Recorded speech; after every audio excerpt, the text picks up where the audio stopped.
সে চাইছে কোটা হয়ে গেছে মন্ত্রী, চাকরি চাইতে গিয়ে মন্ত্রী হয়ে গেছে। এটা বিশাল না? সবকিছুই তাদের মতো করতে হবে। তাদের তো কোনো অভিজ্ঞতা নাই, তারা জানেই না আইনের কোনো বিচারই করছে না। তারা মনে করছে এটা বিপ্লব, কোনটা বিপ্লব আর কোনটা অভ্যুত্থান, এটাই নিয়েই তো সমস্যা আছে তাদের।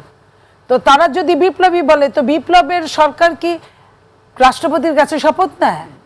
রাষ্ট্রটা তো এই মুহূর্তে যেটা আমরা ভেবেছিলাম যে স্থিতিশীলতার দিকে ধাবিত হবে, আমাদের একটা আশা ছিল যে সব কিছুই আসলে কোনো কিছুই আমরা যা ভাবি আমাদের মতো এই আপনার তৃতীয় বিশ্বের রাষ্ট্রগুলো হয়তো এমনই হয়, বাংলাদেশ আরও একটু ভিন্নতর। এইটা সকল অসম্ভব সম্ভবের দেশ। আমি মাঝে মাঝে বলি অনেক কিছুই বলা হচ্ছে, কিন্তু স্থিতিশীলতা কিন্তু আসে নাই। আমাদের স্থিতিশীলতা আসে নাই। আমাদের যেটা আমরা টার্গেট করেছিলাম সেই সব কিছুই হয় নাই। আমাদের জিনিসপত্রের দাম কমে না। টার্গেটগুলো যদি একটু বলেন। আমাদের যে টার্গেটগুলো, আমাদের নির্বাচন, যেটা নির্বাচনের একটা ঘোষণা হবে, নির্বাচনের রোড ম্যাপ হবে, এইসব কিছুই হয় নাই। মিছামিছি কেন কিছুই হয় নাই? এখন শুনছি, এই যে শুনছি মানে দেখছি, সচিবালয়ে আগুন, আপনার নির্বাচনের প্রাইমারি একটা ঘোষণা একজন দেন তো আরেকজন পিছিয়ে দেন, আরেকজন বলে যে না দেরি আছে, আরেকজন বলে আগে সংস্কার হবে তারপরে নির্বাচন হবে, আবার কেউ কেউ বলে সংস্কার না হওয়ার আগে কিসের নির্বাচন, নির্বাচন নিয়ে কি আমরা কি শুধু নির্বাচনের জন্য এই জুলাই বিপ্লব হয়েছে, ইত্যাদি ইত্যাদি। তো এই ইত্যাদির মধ্যে আবার 31শে ডিসেম্বর শেষ দিন, এইখানে অনেক কিছুই জোড়া দিয়ে অনেক রকম কথা, নতুন যেরা বৈষম্য বিরোধী ছাত্ররা যে নতুন দল করবে, তারা নতুন নতুন কাহিনী করছে সেইখানে আপনার। কিন্তু তারা তো বলছে এটা কোনো নির্দিষ্ট দলের না, গোটা বাংলাদেশের। তারা তো এটা বলবেই। তারা তো সব কিছুই বলে। তারা তো যেটা বলে যে নির্বাচন আপনার এই সরকার জনগণের সরকার। আসলে কি জনগণের সরকার? এখানে তো একটা কথা আছে, জনগণ কি এসে আপনাকে ভোট দিয়ে গেছে? কিন্তু কেন নয়, আপনাদের তো সমর্থন ছিল এই সরকারের। এটা বলতে পারেন যে হ্যাঁ, আমরা বিরোধিতা করি নাই।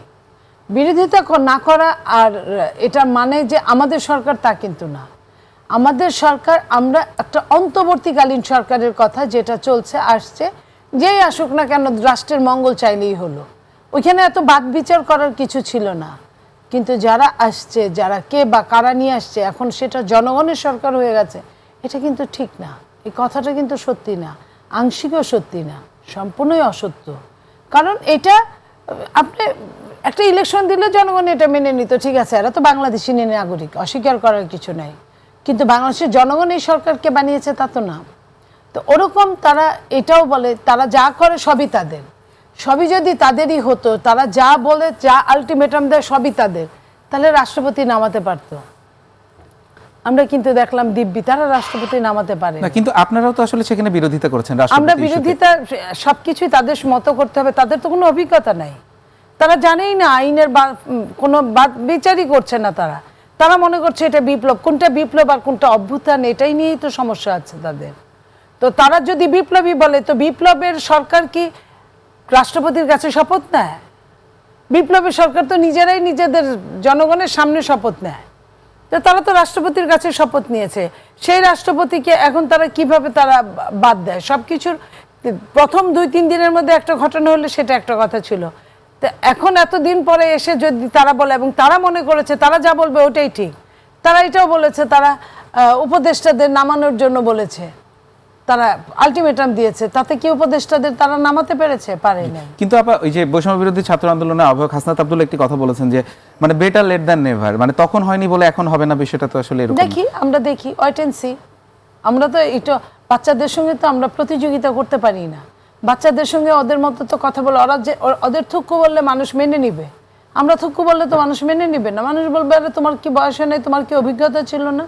ওদের অভিজ্ঞতা নেই, ওরা অভিজ্ঞতা সঞ্চয় করুক জীবনের অনেকগুলো জীবন দিয়ে যদি বিএনপির মতো এত বড় একটা দল যা এতদিন দেশ শাসন করেছে, দেশ পরিচালনা করেছে, তারা যদি জীবনের এতগুলো অধ্যায় বাদ দিতে পারে, কেটে ফেলতে পারে, এতগুলো যদি এত স্বৈরাচারের অত্যাচার যদি সয়ে নিতে পারে, তাহলে তারা দুই একবার একটু হুচট না খেলে তো বুঝবে না। আপনি হয়তো অভিজ্ঞতা জায়গা থেকে বলছেন, কিন্তু যারা এই আন্দোলনে সামনে থেকে যারা নেতৃত্ব দিয়েছে তাদেরকে আসলে মানে একদম এইভাবে মানে বাচ্চা বলাটাও আসলে মানে বিষয়টা আসলে কি রকম হবে আমি আসলে? কি আসলে আমি বাচ্চা না বললে আমি কি বড়ই বলতে পারি? আপনি নিজে না, আমি বুঝতে পারছি আপনি বয়স অভিজ্ঞতা জায়গা থেকে আপনি বলছেন। বয়স এবং অভিজ্ঞতা সবকিছু, যেটা যদি একটা জিনিস থাকতো তাহলে আমি সেটা বলতাম যে না, সে 20 বছর যাবত কোন একটা মন্ত্রীর সাথে পিএস হিসেবে আছে, তাহলে আমরা ধরতাম যে সে অনেক কিছু তার চোখের উপর দিয়ে, তার মাথার উপর দিয়ে গেছে, সে অনেক কিছুই জানে। মানে সে তো আমি বলছি কিছুই যে জানে মানে- না, সে চাইছে কোটা, হয়ে গেছে মন্ত্রী, চাকরি চাইতে গিয়ে মন্ত্রী হয়ে গেছে, এটা বিশাল না? তো চাকরি চাইতে গেলেও তো তাকে একবারে একটা বিসিএস এর যদি চাকরি দেয়, বিসিএস এর আমি যদি সর্বোচ্চ চাকরিটা বলি, সেখানেও কিন্তু 6 মাস, 1 বছর, 2 বছর প্রশিক্ষণ থাকে, তারপরে প্রাইমারি পদ থাকে, তারপরে সেকেন্ডারি পদ থাকে।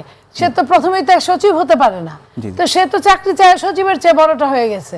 তো সে তো তার তো এই অভিজ্ঞতাটা দেশকে দাম দিয়ে এই অভিজ্ঞতাটা তার সঞ্চয় করতে হবে। কিন্তু- এটার জন্য আমরা সাফার করব, আমরা সাফার করছি, আমরা সাফার কতদিন করব আমরা জানি জি। না। আপা, আমি ওই বিষয়টা আরেকবার একটু পরিষ্কার করি, মানে বয়স এবং অভিজ্ঞতা বা আপনি যে বিষয়টা বলতে চাচ্ছেন আমি বুঝতে পেরেছি, কিন্তু আমি বলছি যে আমার প্রশ্নটা যেটা ছিল আবার একটু পরিষ্কার করে বলি, মানে ভূমিকার জায়গায়, মানে তাদের ভূমিকার জায়গাটা আসলে মানে গুরুত্বহীনভাবে দেখার সুযোগ আছে কিনা? আমি গুরুত্বহীন দিয়ে বলছি না, কিন্তু যে সাবজেক্টটা আপনি পড়েছেন, ধরেন আপনি বাংলায় পড়েছেন, আপনাকে যদি আমি প্রশ্ন করি আপনার কেমিস্ট্রি থেকে, আপনি বলেন তো আপনার কেমন লাগবে? আপনার যে আপনি খুব ভালো ছাত্র, জি, জি, বাট আমার প্রশ্নটা কিন্তু কেমিস্ট্রি ছিল, বাংলার ছিল না, জি, তাহলে অবশ্যই আপনার আপনি কেমন অনেক- লাগবে? আমি এটাই আপনি মিলিয়ে দেখেন, জি, জি, আমার আর জি, কিছু বলার নেই। অনেক